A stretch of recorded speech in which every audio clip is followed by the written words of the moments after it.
Okay, guys, I think we're going to get going this morning. What Gail and I are going to try to do is to dive into, let me back it up here, a number of issues dealing with DIVCA. Before we get going, I'm kind of curious about, in particular, are there things, where are you from, and are there things you want to take away or questions you bring to the session so that we make sure we hit the mark as far as answering your questions? And Paul, do you have anything? Yeah, I'm Paul from Monterey. Soon to retire, so anybody interested in moving to Monterey, talk to me, I'll give you some inside track information. Quick plug. I'm just curious about anything that's changing or might be changing in regard to DIVCA, and obviously any upgrades we have to fix the issues that we are living with under DIVCA. Hi, I'm John Borak. I'm with the Public Cable Television Authority. We serve 4 cities in Orange County, California. I'm just interested in finding out some general information, especially with franchises expiring, state franchises expiring next year. I just want to find out more about what's coming. Michael McGarrett, San Luis Obispo County. Just interested in, again, kind of what I can anticipate coming up with DIVCA. We're a charter county, and they have been easy to work with. So, just kind of anticipating anything about it. Christine Wampler, Athabasca County, and we have a local franchise with Comcast until 2021, so then that'll be switching over to DIVCA, and that's our biggest cable provider. We have 2 smaller providers under DIVCA, but I mean, we rarely get any complaints from them, and it's very few subscribers. So just trying to figure out what the transition will be like and anything to look out for. And the other 2 companies you got are what? AT&T and Wave. Got it. Okay, that's helpful. Thanks. Dan Martin, Truckee Tahoe Community Television, and just wanting to see how we're progressing on making changes to DIVCA. I mean, I think it's important for us to continue to go after what we can do to progress and make the changes that we would like to see as an alliance happen. Chad Johnston, CEO of Create TV, San Jose. Relatively new to California, so I'm just living DIVCA, just taking in what I can. I'm Don Pollock from University of Laverne, and we contract with 2 local cities to run their access centers. Our relationship with one of the cities is pretty good. The other one's kind of adversarial, so they've been hiding the salami with the DIVCA money and saying, we understand that we can't use it for anything other than access, but that doesn't mean we need to give it to you. So we want to figure out a way that we can loosen up that first here. Well, what we're going to try to cover today are 2 things. Number one, this whole issue associated with the franchise renewal of the state franchises and the reauthorization issues related to PEG funding. And as Gail, you called it the hair on fire issue. Everybody's going, oh my God, what do I have to do now? What do I have to do? Right. How do I do it? Why do I have to do it? So we're going to cover that, okay? And then the other things we're going to dive into are just generally things going on with regard to PEG issues related to DIVCA. Channel quality, HD, EPG, which are sort of tangentially involved, but I want to dive into those a little bit more based on the conversation we had yesterday afternoon in a roundtable. The interim PEG fee allocation issue, which is actually might affect some of the people in this room. Right, exactly. Right. PEG connections and PEG links. In other words, your connectivity to get your signal from your head end to the cable company's hub or distribution point. PEG funding, operating versus capital, all those sorts of things, and of course the 1% and 3%. So, and we're going to keep this really fluid. So as we go along, we're going to ask you questions. We want you to ask us questions, okay? Because I think the way you guys are going to be able to get the most out of the session is that we just keep it really fluid. So we're going to start with this, I guess, huh? Yeah, yeah. You want to set it up? Sure. So how do I set this up? So if you, for those of you who are new to the state and didn't go through the turmoil of DIVCA being adopted and the whole argument for DIVCA, let me get just a little bit of history just to remind people, because it was 10 years ago. The promise of DIVCA and other, a number of other states that adopted state video franchising and took video franchising authority away from local governments was that these great new competitive entrants were going to come in, and this is going to, and we just had to find a way to get them up and running as quickly as possible. And the local franchising process was slowing that down. And so this was the pitch primarily of AT&T, and that's why you see state video franchise laws mostly in AT&T territories. So that was the promise. The promise was more jobs, was going to be more competition, and with competition is more services and better rates and all that. Well, we know what happened with rates. And what happened with competition is AT&T, the one who started all this, now has purchased DirecTV, and they're trying to get out of the video services business. So thank you very much for, creating state franchising and then changing your business model. The interesting thing about the state video franchising law here in California, DIVCA, is that the franchises actually have a term. They're 10-year franchises, and I think this is the only state. I don't think any of the other ones that we looked at or helped with, and we do cable work all over the country, have a term. So they also, the state law also had language about renewals, that there would be, a renewal consistent with state and federal law. That was sort of vague about what that meant, and whether it meant possibly there was an opportunity to have a renewal process, something like what you would do under federal law when you have a local franchise. You would look at the stuff that Sue does, right? Figure out what your needs are, see if there should be adjustments, ask for new things, all of that. So this renewal language sort of got ignored by the California Public Utilities Commission, who is the state video franchising authority, until they really had to deal with it. They punted it a couple times. They finally dealt with it in a proceeding. They said, okay, we got to come up with some rules about how this renewal is going to work. There were local governments participated in that. We represented some that tried to argue that there should be some kind of a relook, right? This should be a substantive renewal process. The commission ultimately decided that they liked their rubber stamp better.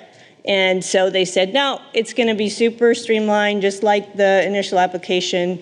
So all you have to do is, submit a few forms and say this and that, and boom, we'll give you your renewal. So here we are now with the franchises that started being issued in 2007 coming up for renewal. And the California Public Utilities Commission has, true to their word and their process and their rules that they develop, been rubber stamping the approval. So we already have some that have been approved. All of them are approved effective the date that their franchise would expire. And so the first one that's coming up is what's today? Was it yesterday? Today is the 15th.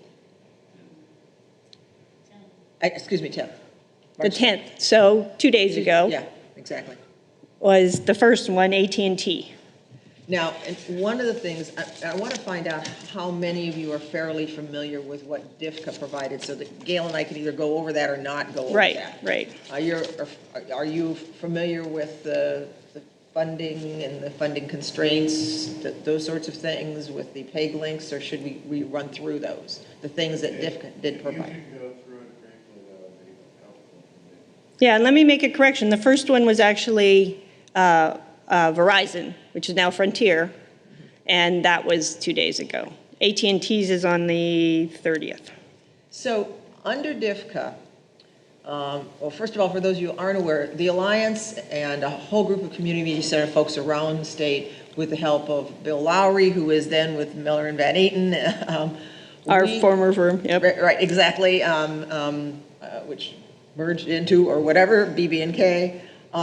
We're extremely active for 2.5 years, because with DIVCA, the bill just didn't go in and pass in 2006 on its own. There had been various iterations of the bill for 2 to 2.5 years prior to that time. And they were all really bad, and they were all really basically AT&T kind of rubber stamp bills, that they were shopping in Texas, they were shopping in Illinois, they were shopping in Michigan, they were shopping them pretty much, as Gail said, any place where AT&T had wanted to get into the business and didn't want to have to get local franchises.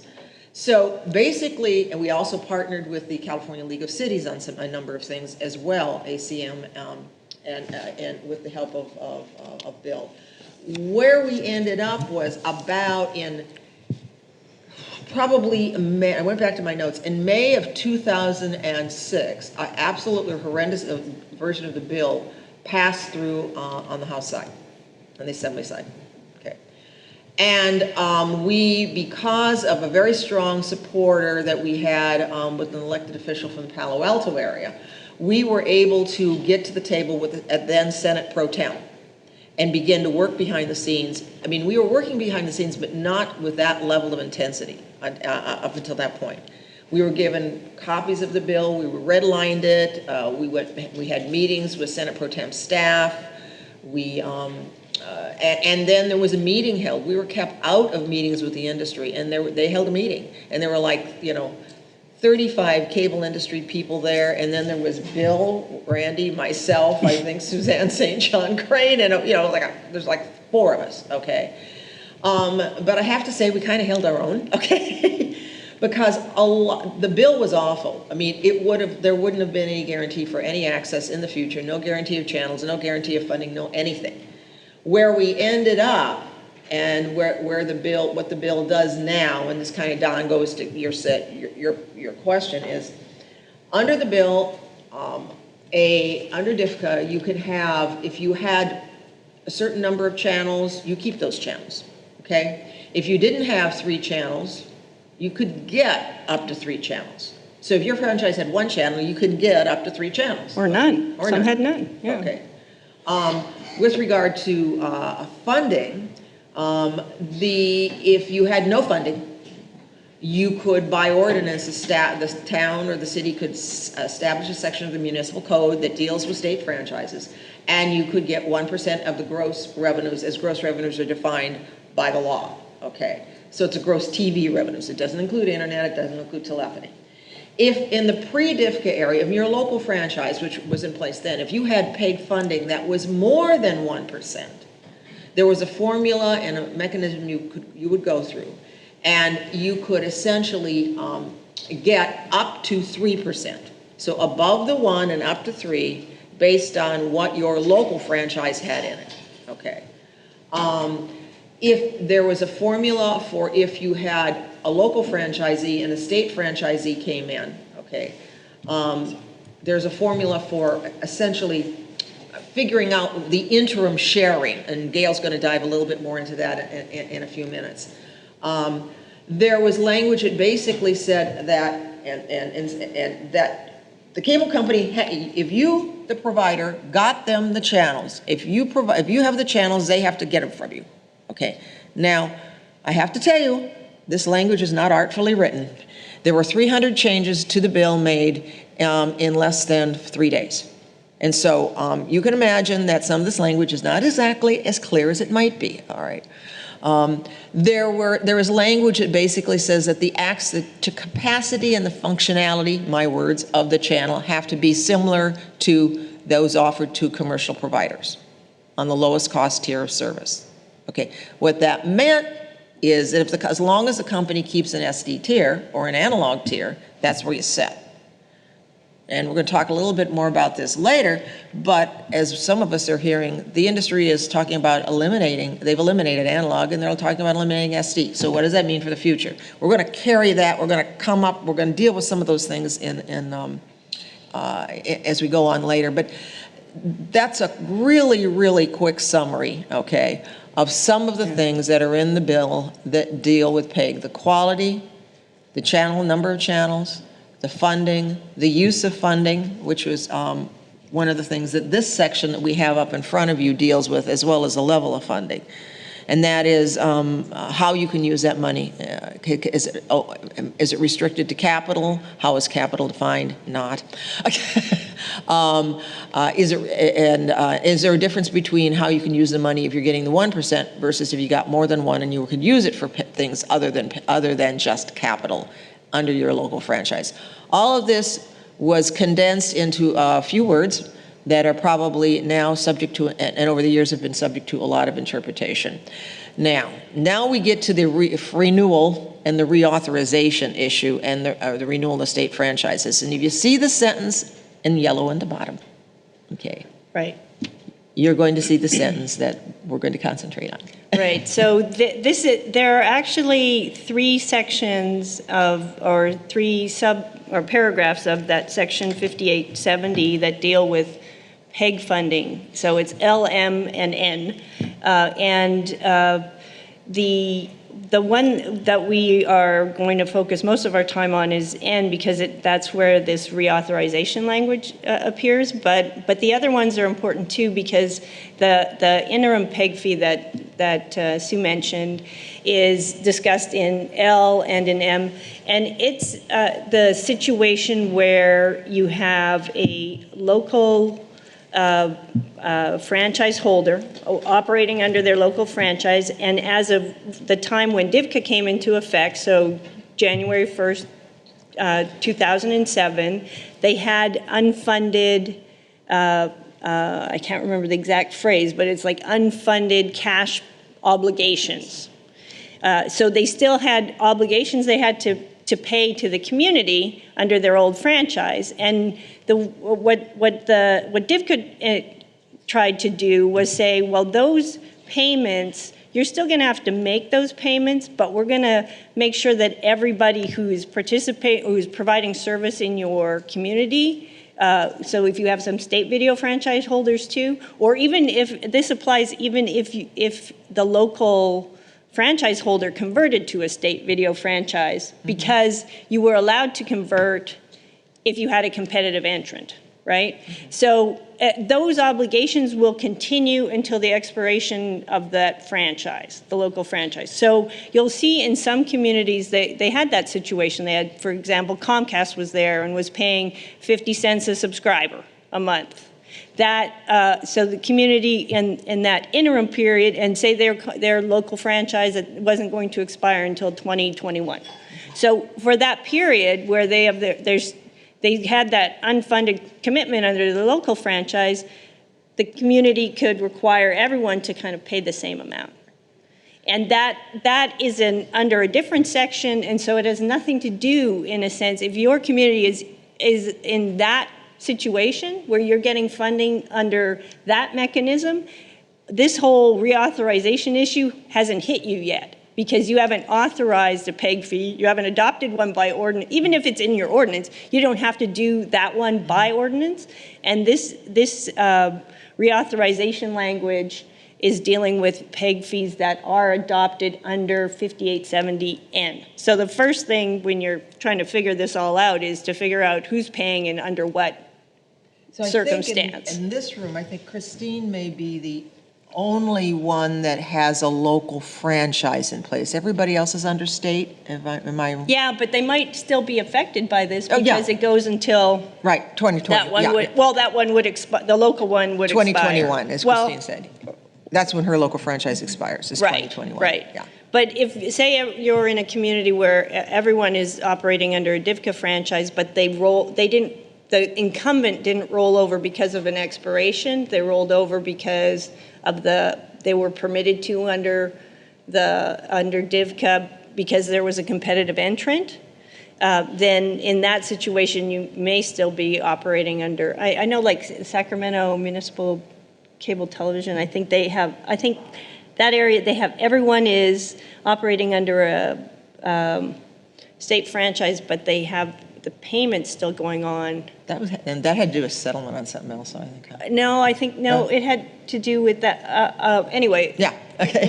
We can disagree about that one. I know there are other communities that are in the same situation. I don't think there's anybody in this room, though. I'm trying to concentrate right now on what we've got here, and I think, because John, you said you're under state and you're 3 towns, and I know, Paul, you are, and San Luis Obispo is. Right, and they've all rolled over on expiration. Huh? Ours goes to the town and Truckies. Yeah, and I think you're under a state franchise. But the important thing is that they've all rolled over because of an expiration. Right, exactly. Yeah, okay. Yeah, that's So what I'm if they've rolled over for an expiration, then you're dealing with this mess.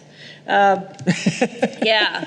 And it's a mess. It is kind of a mess. So, you know, it's interesting, we've been talking a lot about this lately, and we did a little research into the legislative history, came up 0 on where in the world this language came from.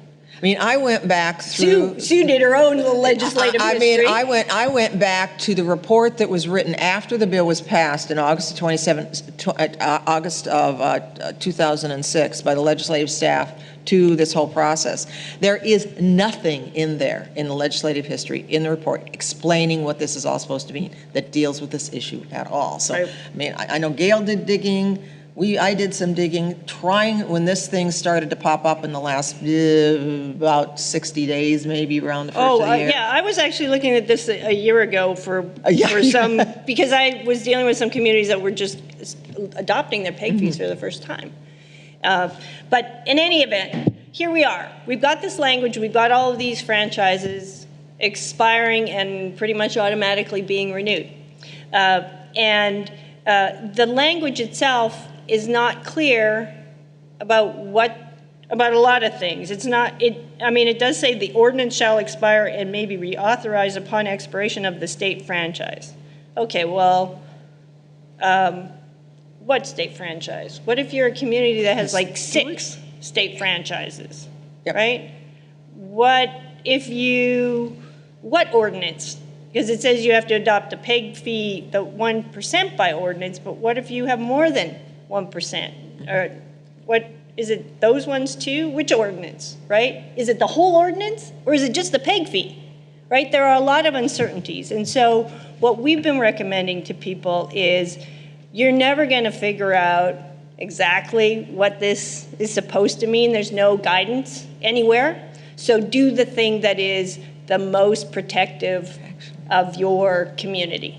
So do something, but don't give up other interpretations or other rights. So try to do it in a way that doesn't box you in to a particular interpretation. You know, I'm thinking San Jose is under a local franchise too. Because you guys adopted your the franchise right before DIVCA took effect, because Joe was working with them at that time. Yeah. So I think San Jose, you're actually still under a local franchise. It was adopted in December of 2006 because the bill took effect in January of 2007. So I think you're under a local too, just like Christine is. You see how each of these things are so specific to the circumstance, okay? And so what we're trying to do is kind of maneuver through through the maze of the minutia and the lack of clarity in the law. Right. So another issue that, an ambiguity, and there's been some confusion about this, I think, is when is it triggered, right? So we don't know, does it mean every franchise? We know when the first franchise in your community expires, that's the first time someone's going to argue that it's been triggered, right? But I mean, there are communities that have, AT&T was the one who started this whole thing, right? They came out, when they got their state franchise, they put these lists together that were miles long. They listed every city and town they could think of in the state. There were a lot that they didn't even get to. And so there are some communities that have AT&T nominally, serving their area. They never came and served. So is their franchise, or does their PEG fee ordinance expire because AT&T is renewing and they're not even operating in their community? I mean, these are the kinds of questions that people are faced with. So, like I said, we're recommending do something to be as careful as you can to not get caught up unexpectedly by these strange issues. And another thing that's just sort of interesting as you look at it, the reality of usually when a city determines a section of this municipal code, Right. the code says this is what it is. And it doesn't change unless the city chooses to change it, or Right. they put some kind of sunsetting language Right. in the code. So the other interesting thing about this whole situation is that here we've got this thing in the state saying your code has to be reauthorized, Right. which is quite unusual. Let's It's just very put it unusual. that We way, researched okay? that too, and it's not. It's It's just just like not normal. it's- Yeah, it's just not normal. Right. So that's another kind of little thing that may come up as you hear Right. people talking about this. Right. Yeah, Paul? Municipalities have to do. What are the steps in that part? So the first thing is look at what your language says now, because sometimes people wrote ordinances that actually addressed this language specifically and said something about the process. Like maybe they said, the council shall reauthorize by resolution, right? So you might want to clean up and fix that language so it's more useful now, but the first step would be obviously just follow what's in there and then think about how you might amend it to improve it or anything like that. But first thing is just check, does your ordinance address this? And some of them I've looked at it says that the ordinance is automatically reauthorized at the time of a renewal. Now, does that mean you shouldn't do anything? I don't know about that. Okay. Yeah. But I've seen a couple that were written that way. So that's why it's really important to kind of look what's in there. Right. So I was saying that some communities have started getting some letters, and that's another thing to be careful about, because the letters I've seen, they're saying things like, if you're going to do something, you have to tell us, and you have to do it by such and such a date so we can get it into our system, and we can continue to bill our customers. And the important thing to remember about that is the obligation of the franchise holder is to pay you a PEG fee.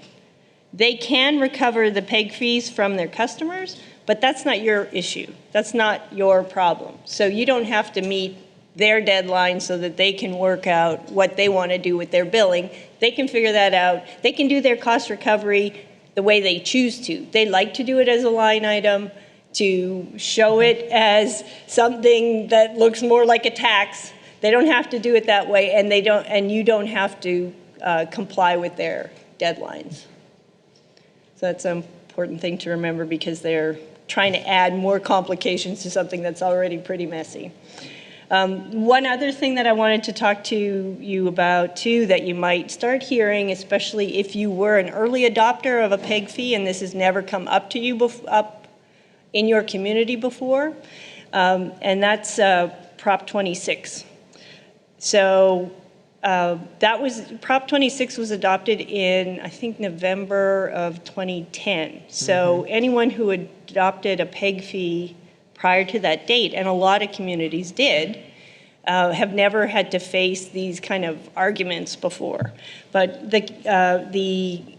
some of the providers in the industry had tried to argue for communities that were adopting PEG fees after that date that Prop 26 applied. And Prop 26 is an amendment to the Constitution that deals with taxes and special taxes. And basically the argument of the industry was a PEG fee is a special tax, and if you want to adopt one, you can't just adopt it by ordinance, you also have to go and get a public vote. So it was a hurdle to kind of scare people who were just looking at adopting PEG fees that this might be a problem. One county in Northern California referred this question to the AG's office, the Attorney General's office. They thought about it for a long time. We represented some communities that made some arguments to them about why PEG fee shouldn't be a special tax and Prop 26 shouldn't apply. The industry made their arguments. They sat on this for like 3 years, I think. Yeah, it was a long time. It was a long time. We finally got in early last year, a very favorable AG's opinion, and the AG agreed with local governments, no, this is not a special tax, Prop 26 doesn't apply. The response of industry was, well, you know, an AG's opinion isn't binding on a court. So it's not over yet, right? And well, you never know, some, you know, taxpayer may challenge this in the future or something. And so I've dealt with some communities where the cable operator then said, well, we'll pay the PEG fee, but we are going to pay it under protest. No, the first thing was, we want you to indemnify us. And we were like, no, we're not doing that. So then it was, okay, well, then we're paying under protest, right? And so there are some that today, they write a nasty letter every, you know, quarter saying, we don't think we have to pay this, but they send the check, they cash the check, and we don't worry about it. But now, with the reauthorization, it opens up this question and this issue to everyone, right? Because the same argument that maybe you were protected before because you had adopted your PEG fee before Prop 26, now everyone who's reauthorizing is reauthorizing after Prop 26. So that's another issue that may pop up. There may be some complaints or, you know, protest letters or things like that. Don? So let me just get clarity here. The local municipality can require the entities, the cable entities, to pay a PEG fee Yes. in addition to DIVCA. No, No, and that's under DIVCA. DIVCA. Yeah, Under DIVCA. Under DIVCA. Yeah. But that's in addition to the 1%. No, the 1% is part of DIVCA, okay? So this isn't, so you have DIVCA, and then you've got channels, you've got at least 1%, you've got up to 3 if you're a pre-DIVCA, okay? So that's all under DIVCA. So you have a 5% franchise fee over here, and then for PEG under DIVCA, you've got the things that I mentioned. Right. The interim, you can have, if you never had anything, you can have 1%. Or if you had less than 1%, you can go to 1%. If you had more than 1% before January 1st, 2007, you can go up to 3%. And frankly, it even gets a little bit more complicated because if you've got 3 operators, and each of them were doing, one was, and they were doing different things. Oh, yeah. Pre-DIVCA. That's a whole nother can of worms, which I don't think we'll dive into this morning, okay? How to figure out what that percent That's should Monterey be County. was, yeah. So in our situation, pre-DIVCA, we used to get part of the 5% for operations. This does not touch on that at all. Yeah. That, how the city chooses to use the 5%, it's their business. So that used to be where our funding came from. Yeah. Once DIVCA came into place, the city said, we're keeping that 5% Yeah. for the general fund, and all you get is the DIVCA. Ah, okay. Okay, well, and see, even under pre-DIVCA, they could have done that. And they chose not to do it. So when DIVCA comes in, they see the opportunity to get the 1%. So they go, okay, now we're going to use all the which we could have anyway before, use all the 5% and supposedly replace what they were taking out of the 5 with the 1. Right. That's your situation. So I'm still a little confused about the PEG fee that some of the municipalities are requiring the cable company. That's the DIVCA money. That's the 1%. Well, and if, like, I have clients. You're saying that some of the companies are protesting that. Yeah. Yeah, exactly, Yeah. exactly. Yeah. Under the They're 3 not Rs. making any arguments about franchise fees. That's, you know, that was not, they knew they didn't have a line of attack there. They were going after the PEG fee Right. specifically, yeah. So now that we have you thoroughly confused. Yeah. That was a little bit of clarity for me. Okay, no, well, I mean, and that's why when I think the key is when you go home and you start to deal with this, you need to sit down with the person at City Hall who deals with this in the city manager's office, the city attorney's office, your cable administrator, you have some, and sort of sit down and go, okay, I need to understand what's going on here. Can we talk about this? Yeah, what have Okay. you done? What are you planning to do? How are you addressing this issue? Because we don't know, you know, because of the lag in when you get your collection and because you get so little information, you won't necessarily know for months whether some of your providers have decided they're not going to pay you, right? So in our situation, we contract for a dollar amount that's based on the city's estimate of what they're going to get in the DIVCA money. But we had a provision that said if the city receives more in DIVCA funds, they will pay us that money. So that worked okay for a couple of years.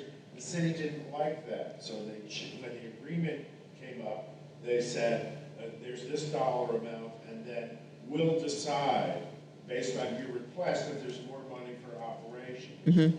So, you know, it's clear because we deal with two cities that are the same size. One city saying there's 80 grand, the other city saying there's 40 grand. So I got the university attorney to look into it. And so when they looked at it, they go, oh, we thought we were only getting 40,000, we really got 86,000. So how do we try and access those funds that the city's received in DIVCA that they're holding back? Well, DIVCA says the city can use those, has to use those funds for public education and government access purposes, okay? So the question is, how are they using the balance? Are they just putting it in a reserve fund and setting it aside for future requests? But That's what they claim, but there's some suspicion that they've actually spent the money. So what we're trying to do is get an accountant to see. And I think you need to work. Does this account really exist? Yeah. Or you guys just BS? Yeah, and I think that you need to continue to work with you because you're working with the university attorney to get those clarifications. Paul? And adding to the lack of clarification, I expect is what is the appropriate use of the funds, capital versus operating, for example, and can there be admin fees? Because I know the city, not one I work with, but it happens to be in Monterey County, that is taking some of the fees for what they say is administration of the fees. In other words, they're paying themselves to administer the fees. So what do you do with that? It's an interesting capital expense. It is an interesting capital expense. In some ways, you know, depending how you want, who's spending it, it'd be okay. No? I silenced them, didn't I? Well, can I put that over here? Because I want to do what you need to do now, and then we'll go over to that because that's really kind of in the next section of things, I Right. think. Yeah. So let's do what you need to do now. Okay, so we've kind of touched on these points, so just hit them again. So first thing is you got to see, you know, what does your DIVCA ordinance say right now about this? Does it address this issue at all? And then obviously figure out which franchises you have in your community when they're going to expire. And don't be fooled if you just got added that you have time to wait on this. Look at AT&T because you may not even be thinking about AT&T because they never showed up in your community, but they may have you on their list. So it's something also to think about. And then talk to the people you need to talk to about getting, a strategy together for what you're going to do. How are you going to respond to providers if they're saying things like, giving you deadlines or saying they're not going to pay? Don't concede to a particular interpretation or particular deadlines, and be overly cautious. Do more than you think you might need to do, just to protect your funding the best you can. And some of this stuff, at the end of the day, what is not that hard, okay? It's sort of like, okay, you look at your ordinance, and maybe it's because I deal with ordinances and stuff all the time. You look at the ordinance. If it doesn't have anything that talks about the reauthorization, then work with your city attorney or somebody like Gail, or get good amend the ordinance. Okay, number one. Number two, that may, and then determine if and how you want to have to deal with, even if you amended ordinance, the reauthorization issue in the future. Right. Okay, so when you boil it right down to the nitty gritty of it, figure out where you're at, look at your ordinance, see if it deals with it, how it deals with it, get it tweaked if it needs to be tweaked, okay, in a manner, and it wouldn't surprise, and then be extra cautious. Make sure that as the checks come in from the cable company, the next quarterly payment that comes in after the renewal of the state franchise would have occurred, see if there's some aberration in the numbers, okay? Is it way off? Is it way under? Is it about the same? There's always a little shifting back and forth, up and down from one quarter to the next. That's just the way subscriber and gross revenues flow, okay? But you really do need to have a good, I think, a checkpoint with your person at City Hall or at county administration to just monitor this and make sure that, and because the city and the county, they're not going to want to get screwed either, okay? Right. You know, because at the end of the day, this is something that you should be receiving, all right? And it's in everybody's best interest that it's paid accurately and that it's handled in a way. And the other thing is, so what happens 10 years from now or 8 years from now or 7 years from now? Make sure when you're thinking about this reauthorization issue, you think about how you want to handle that and, and get good legal advice on that. Yeah. So it sort of really shakes down to a few key steps, and I think having a good working relationship with the person at the city or the county deals with these matters. Yeah. So I think we want to dive into more broadly what's going on now with DIVCA issues in general. There's some things that have been happening we haven't even talked about yet that are out there that I know that both Gail and I have heard about. I guess one of the ones that's most recent, I'm going to jump ahead here, because we've talked about a couple of these things. Yeah. That what I call the PEG connections or the PEG links. Yes. We've been hearing that in some places and with some operators, they are trying to charge to get the signal from your PEG or PE or G master control to the head end. Okay. And I'm wondering if anybody in this room has had that circumstance arise as of this point yet. Yeah. We're Okay. actually, they're charging, I had a bill, they're charging us $5,000 to install some equipment because we're moving our studio into an interim studio. And so they're charging us $5,000 to come lay some new lines to get it into an interim building before we move into our new studio in 2018. Okay. And your situation is your building's being demolished because it's on the school campus and, okay, da-da-da-da. I mean, the school district's picking up the cost, which is great. But Is the charge for the actual transport of the signal, or is it charge for a piece of equipment or pieces of equipment, or is it charge for putting fiber in? I believe it's both. I believe it's a line that goes, that they're laying a new line into an older part of the building because they have to adjust where the line goes. And they're installing a piece of equipment that will, that will get it. So it's a one-time charge. Yeah, but the other piece there Yeah. is who's going to own that piece of fiber and be responsible for maintaining it? Well, it's going in the school district, but anything that is run through our station is owned by the town of Truckee. Okay. Okay. The agreement. Okay. So did you see how I was slicing and dicing that? Yeah. Because it's really important. Because one of the things that we've been hearing is it's not about the piece of equipment or even the fiber. There are places that are where the fiber is already in place. The connectivity is there. It's been being used for years, okay? The equipment's there. But they want to charge a monthly transport fee charge to transport the signal that has been being transported all along. So you see why I was slicing and dicing this question. And that's not to say that what they're asking your school district to pay is appropriate either. Yeah, right? exactly. I mean, I think our view, the common understanding, at least on the kind of PEG advocate side and local government side, is that the peg links, these connections are the responsibility of the franchise holder, not the responsibility of the local government. They don't have to get, or the peg channel, they don't have to deliver the programming to the cable operator's head end and pay for that connection in any way. Right. Should be the cable operator's responsibility, but certain of the cable operators are twisting the language and trying to put those costs And the other on, thing is, local government. you got to think about it, you got to parse the language in DIVCA between the section that obligates the company to carry the channels, and the section that deals with interconnection. Yeah. Okay, and you start to put those pieces together. I mean, and it's.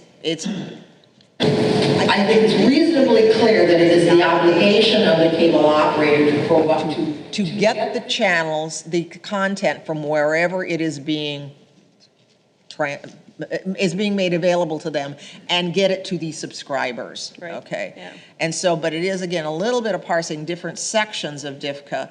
I mean, if you really want to overanalyze the damn thing, okay. Well, but that's what the cable operators are doing, Yeah. to nickel and dime you to death, right? Yeah. It's See, they want to part get of their part of that strategy. 1% back that you're getting. Okay, Yeah. that's really what it's all about. Yeah. Okay, Yeah. Paul. Well, and again, another variation here is we are the head end for the channel. We have the head end in our facility, but and you remember this, Sue, so you remember that. But the city council chambers, particular city council chambers, they need connectivity back to us. So what happened was that, and I guess this is a project that the city had to pay for the connectivity from the city council chambers to us, but there was no obligation on the cities to pay the connection from our facility to Comcast. And that was a new link. That was a new link that had to go in that did not exist pre-DIVCA. It was a link to get the signal from Pacific Road to Monterey. Yeah. So that we can insert it into the channels. So that would be an allowable cost in your own interpretation to the city. You will not be required to connect. But, I mean, that's what happens. Well, I would want to argue that, no, they should be paying for that, right? That the cable operator should be paying for that. Well, and the other thing that's really interesting on this one is also a lot of times a lot of cities have their own fiber. Yeah. Okay, and if you can piggyback on existing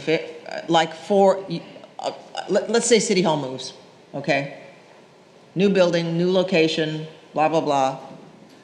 You might want to be on your own fiber anyway to the master control. Well, in this case. And that may or may not be an option. I'm just throwing Yeah, it out there yeah. because it is. I've dealt with that situation a couple times, and the city said we're going to be on our own fiber. Yeah. The company's going to get the signal and move it that way. So that's just. In this case, the city did pay for it. Yeah. It's paid out complete at this point. It sounds like Right. maybe that's not what should happen. In situations like this, it is so local. It depends upon the factors on the ground, relationships. Sometimes it's the company wants something from the city that's totally unrelated to this, and it's some little thing, and they can do a little trade-off on stuff. I mean, it's very, very, very Well, specialized. and it's also, why I call it kind of a nickel and dime strategy by the cable operators is because it's small, usually small dollar value items that they're kind of chipping away at that don't make it worth a big legal fight. Right. Right? So when you're looking at, on principle, they should be paying this, but are we going to go to court over this? It's the same thing with, they've been deducting, they pay, all the state franchise holders pay a regulatory fee to the California Public Utility Commission because they can establish a fee to collect to cover their administrative costs in this program of being the state video franchise authority. Administrator, yeah. Right. And so they I don't know if all of them are doing it now, but I know at least some of them will deduct that fee from the franchise fees they pay to local government because they say that fee is a franchise fee too, and we're already paying 5%, and 5% is the cap, and that's it, and we're not paying more. So that, collectively, that adds up to you know, significant dollars, but for every community that's faced with that, it's not a big dollar amount, and it's just not worth necessarily having a fight over, trying to go to court over. So In this case, we want to get the signal on the air, so I think. yeah, right? Yeah. It's like, But okay, it was $10,000 that could Yeah. be used for other. exactly, yeah. John? We had a sort of a similar issue. We have government access channels and public access channels. Excuse me, for years, Time Warner Cable managed the public access channel. And they decided they weren't going to do it anymore. They notified us and they said, if you want the channel to continue, you'll have to run it yourself. And we said, okay, we'll do that. And they were horrified. Why do you want to do that for? They were hoping we would just let it go away and revert back to them. Excuse me. And so we had tried to get that channel back. And our board of directors had authorized me to talk to them. See kind of what it is.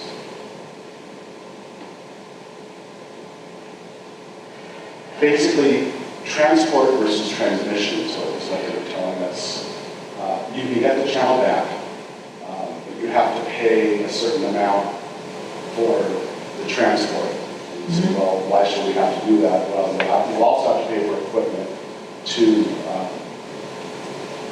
put into your head end, because the channel is your head. And we went back and forth, transport versus transmission, and they tried to make it into, well, it's a new channel, so you'll have to go to our business services group, and he said, it's not a new channel, it's been there for years. So we're still in a fight with them, we're sort of at a stalemate right now. Yeah, that's exactly the issue. It's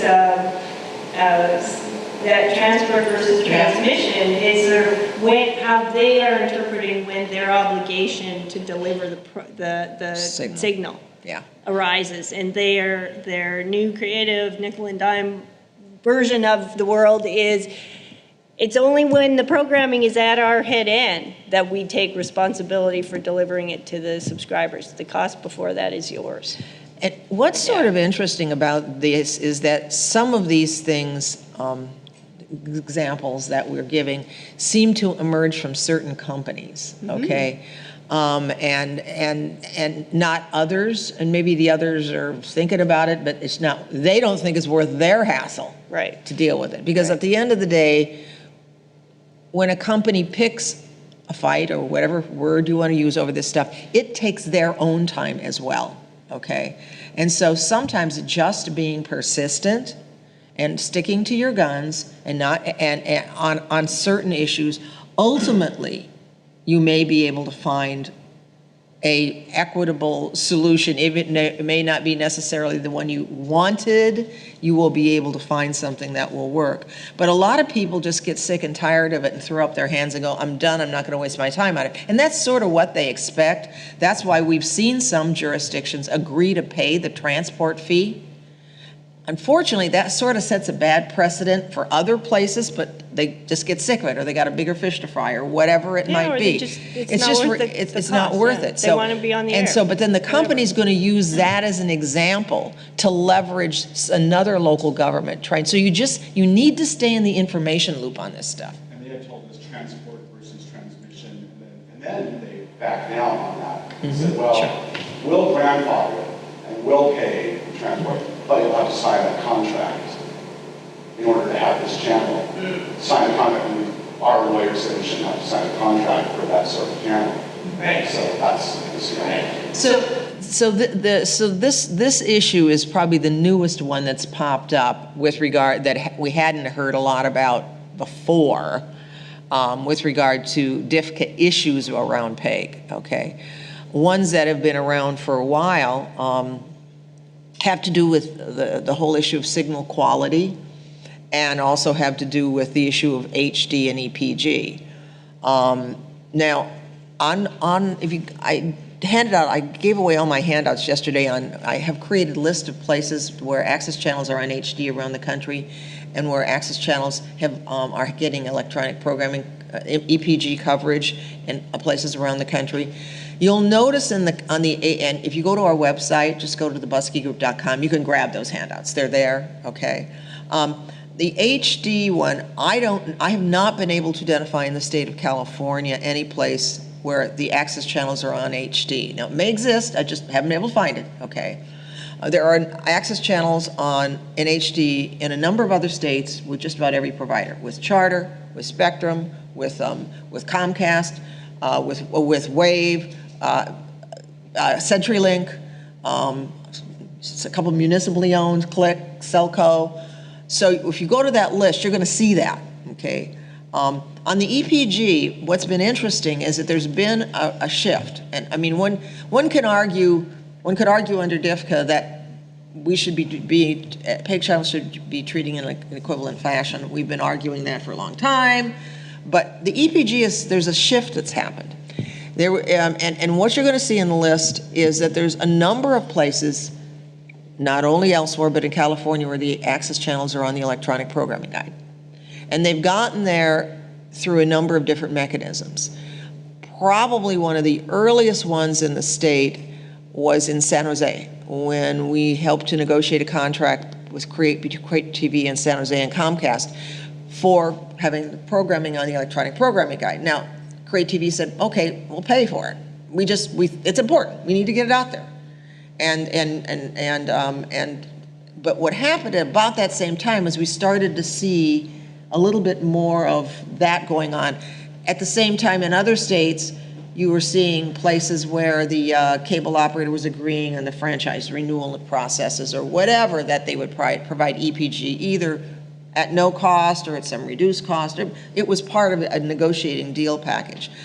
What's happening now is that it's my understanding that Comcast has more or less said their policy corporately is going to be that access channels can be on the EPG and that they're not going to charge. And that, whether this is, and I have been showed a copy of a memo from them that said that was their corporate policy. Now, for me, ironically, and I'll be real up front, I was talking with a gentleman from Comcast from another state, and he didn't know it was their policy. So I think what that simply shows us is that some of this stuff around EPG is pretty fluid right now. And I think also that as we look at what the cable industry is saying, which is that they've got rid of analog, okay, and they're looking to move out of SD. So with the language we have in the state law, if the SD goes away, our treatment needs to be HD. Now, then you've got all the other advanced formats that we may not be able to have access to. But the bottom line here is, over the years, there couldn't be an evolution toward a solution to this HD problem in the state organically, a little bit organically. And I just want to kind of keep that in mind, because I don't know when it's going to happen. All I know is that's what I'm told. They want to get rid of the SD and they want to go all HD. And if that happens, we're obviously HD because there's no Right. HD spectrum. Yeah. I guess it might be an issue if someone wasn't capable of delivering. Of course, yeah. Right. And DIVCA actually deals with that. Yeah, and you also just, that will change over time too with equipment changeouts and things. I mean, you just can't, everyone's getting HD equipment pretty Well, it much. depends on how you're connecting to the cable provider. Yeah. Modality. That may not support it. Yeah, that's true. Yeah. Well, and this all becomes just very interesting because, ironically, many of you are already broadcasting in HD online. Yeah. Okay, Yeah. so I'm sitting here scratching my head going, okay, if my people in my town can go online and get my signal in HD and be able to actually read all those little announcements on the city council meetings that they were talking about the other day, okay? Or be able to actually see the fourth graders, not just a blurry mess in SD, but actually doing their Christmas pageant, okay? To me, that hurts the cable company. I would want to have that channel to look as good as it does online. Now, the other thing that was sort of brought to my attention by our colleague in Contra Costa County is that there's a LO, a kind of a hometown channel Comcast has called Hometown, and that they're running that in HD. Mm-hmm. Christine. When you were talking about HD, I was told by somebody at KCRT in Richmond that they were going to be going to HD. Now, this was a little while back, and she's no longer there. But I'm not 100% sure. Got it. But, and this is where it gets a little confusing, because some people say, oh, we're going to HD because they're switching out all the equipment in their facility. Right. And they're going all the HD in their facility, but they're not actually getting transport on the cable system in HD. So one needs to sort of like ask 2 more questions to find out exactly. But it would be wonderful to create an information network where as we hear things, we can go back and validate and figure out what's really going on. It could be that maybe there is going to start to be a change over here more quickly than we think, and with regard to this HD issue in California. I mean, the ironic part of all of this is that if you are in a state that has local franchising, you can negotiate for it.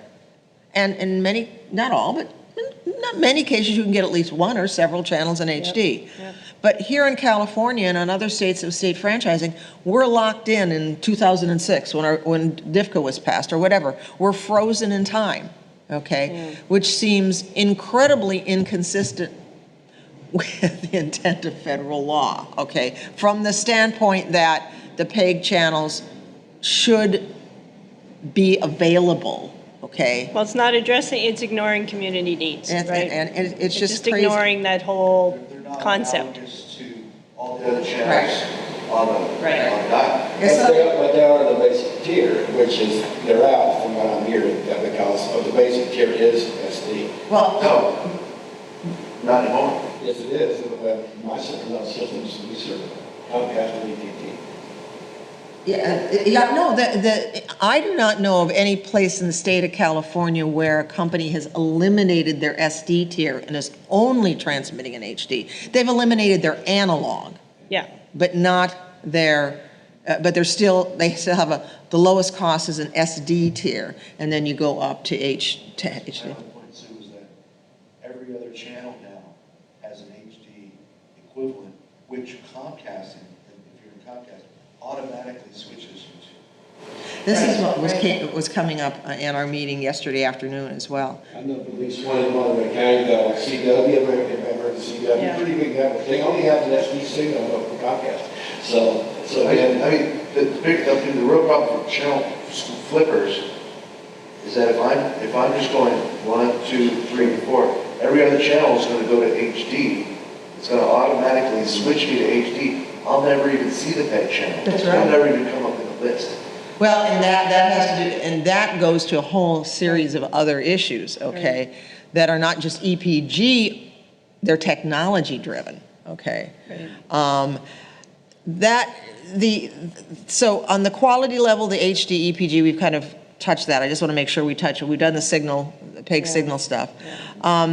The funding level issue is another interesting one.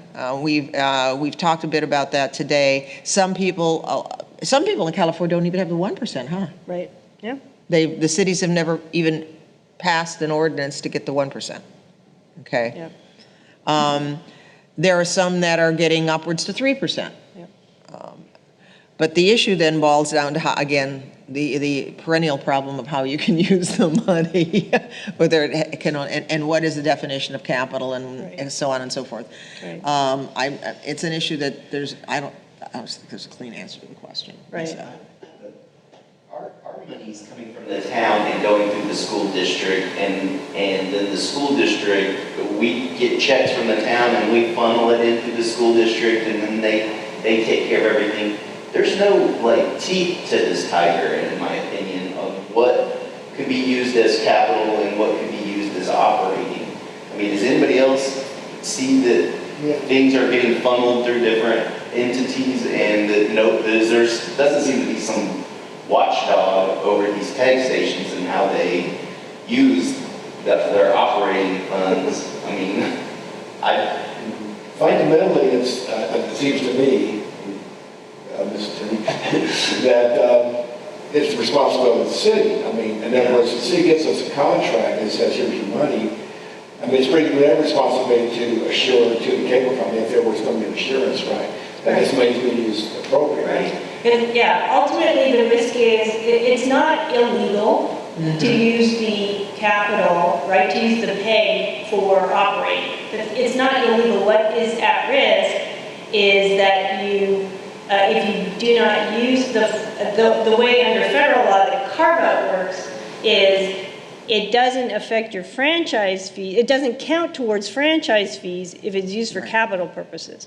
So ultimately, the city is at risk if the funding gets used in a way that is not in accordance with federal law.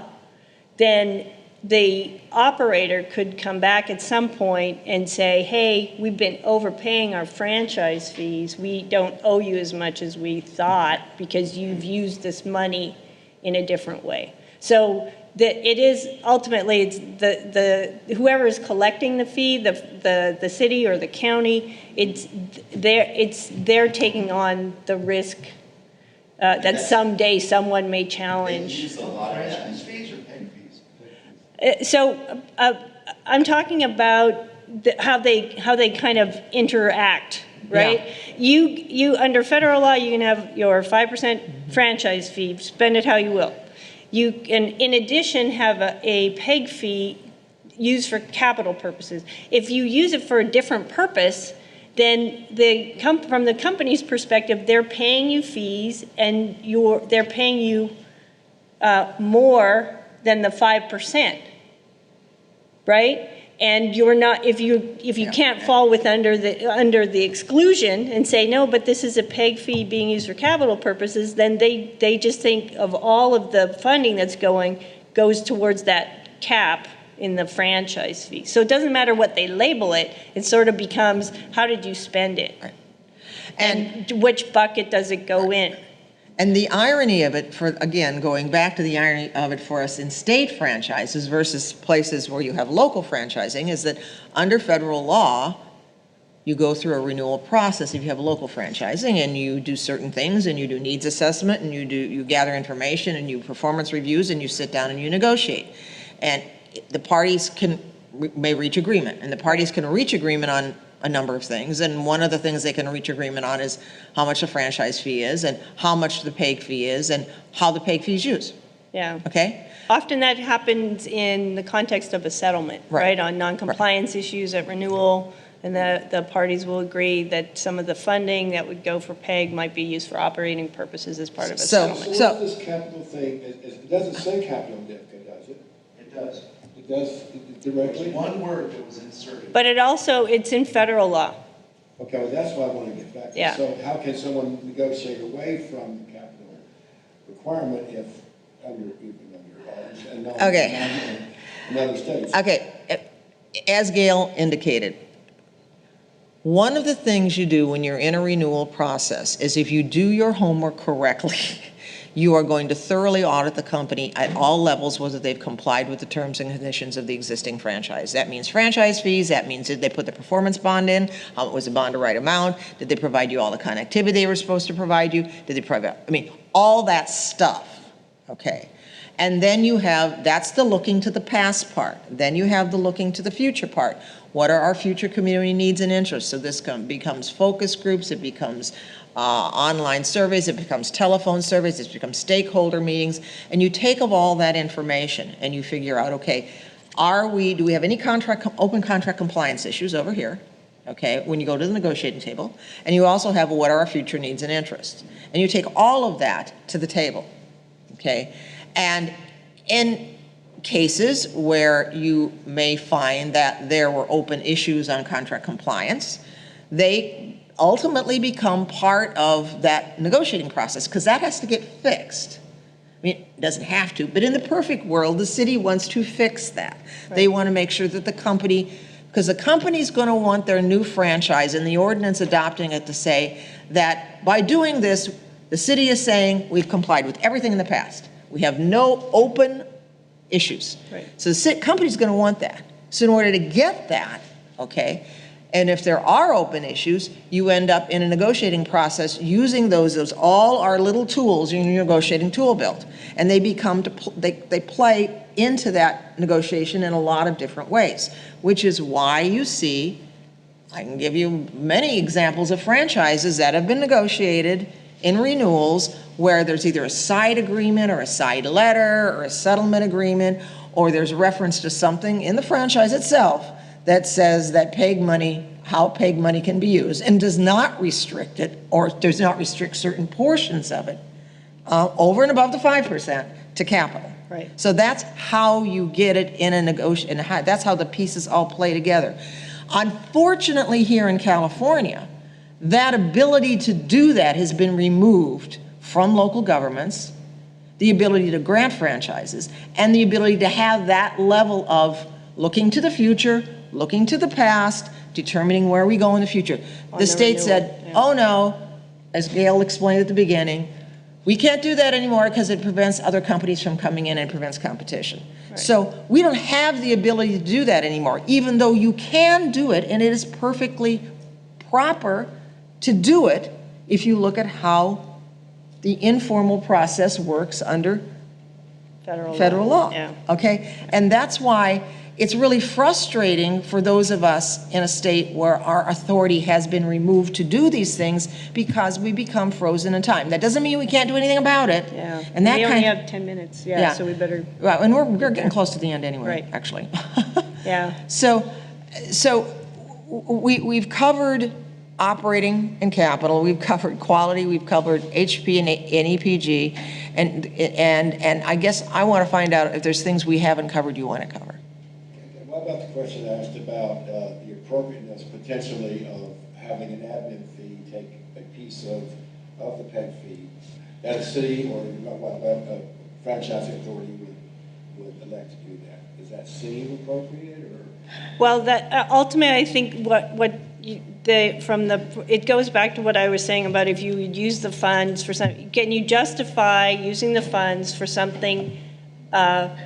Would it qualify for that exception, right? Does it qualify for that exception under federal law, or is that it's a capital expense, or is the city by using that money for this other for an administrative fee putting at risk potentially that someone will come back and say, well, oh, now we're overpaying. And we're going to subtract it from your franchise fee. And therefore, we're going to subtract, Compline goes, we're going to subtract it from your next franchise fee payment. Right. I suspect no one from the companies is auditing it, at least at this point, but they are, it seems to me like that would probably not be a capital. Well, we can't say without knowing kind of what's going on here. Right. Well, yeah, but that's the risk ultimately with anything that, any expenditure. Right. Whatever it's labeled, ultimately someone can try and pick that apart and say, is this capital or not? And you need to be very, very careful on that issue, because it come back and bite you in the butt big time. It really can. Okay. Well, because then they're going to start to audit you. Yeah. Then they're going to audit you, and they're going to pick apart every way. The cable company could come in and want to audit the Access Corporation. Right. So you just really, really need to be careful in the battles you pick. Okay. I mean, I just being real direct. And I know from personal experience and talking with lots of others, everybody has a different sort of ground basis of what they'll define as capital. Right. And as long you work with an accounting firm, you get strong advice. I know I've been told by local government people when they do projects, they got a big building project or whatever, an architect's fee is it's considered capital. Right, it depends upon the type of project. Yeah. Local governments are actually management might be right. Yeah. Local governments are used to this because of the way they get money for certain things. So I mean, all I'm saying here is that just get good legal advice from the standpoint of good accounting advice, okay? And there are a number of, I know, firms in the Bay Area, one in particular that I know advises a number of access corporations, and they're quite expert at it in this particular arena. I mean, you might want to talk to Chad, because I know he's familiar with one that Create TV San Jose uses. But all I'm saying is just be careful the battles you pick on that one, okay? Because it could really bite. I agree with you, but it's just, I wish there was clear cut answers clearly there. There aren't. But what happens, just for information, in our case, is that the various city contracts, I think all of them now probably, although say it's our responsibility as the PEG operator to adhere to the standard. In other words, they are literally passing it over to us. And so we're That's great. The cities, we're liable to. I wish I had that problem. I was just gonna say, I know you guys gotta move, but, so, I have one city that made me on contract renewal, because they never paid us, according to the original contract, it was, we're gonna give you these PEG fees. That was stipulation. On contract renewal, it said, we're gonna make you sign an accorded satisfaction agreement that this $80,000 of back PEG fees that you were supposed to pay, now we're just gonna give you 40. We're gonna make you attach that to a specific thing that you bought. The other 40 goes away, even though the city still retains it, the city still has the fees, and in fact, is spending those fees on non-PEG related purposes. Like fixing up, the city hall chambers and things like that. We've run into that too. So, I mean, I know you're in a very quick time crunch, I'm just saying, whatever address you can have to something like that in the context of what your comments would be greatly appreciated. The comments that you just made are the comments you need to hear. It's like, pick your battles carefully, right? This is a can of worms that you can open up, so pick your battles carefully. We're under contract renewal right now, so this is an opportunity for us to present the perfect case scenario to everyone. Right. Do you hire engineers and do their control room stuff for them? That's how we get a hold of them. We're a PEG under one roof, so we're doing all of the Yeah, that's his point. Yeah, like that's how we hire engineers and then redo the control room for them and then charge them. Exactly. To get the money back. This is non-PEG related, it's like, we're talking about the city hall chambers. Well, arguably, They didn't ask us, nor did we provide that service. I have heard from city staff because We'll get there. a chamber is a keep studio, therefore any Oh, they've got. All right, guys, we're right down in the end, and there's a couple of really important things we want to leave you with, okay?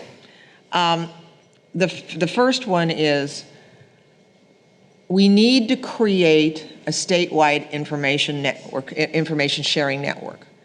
And that's something that we've talked a little bit about at the ACM West board, and since data is part of the Buskey Group's business. We're collecting a lot of stuff anyway, so we need to think more about how we can collect more information and do it efficiently and making it available and creating little networks.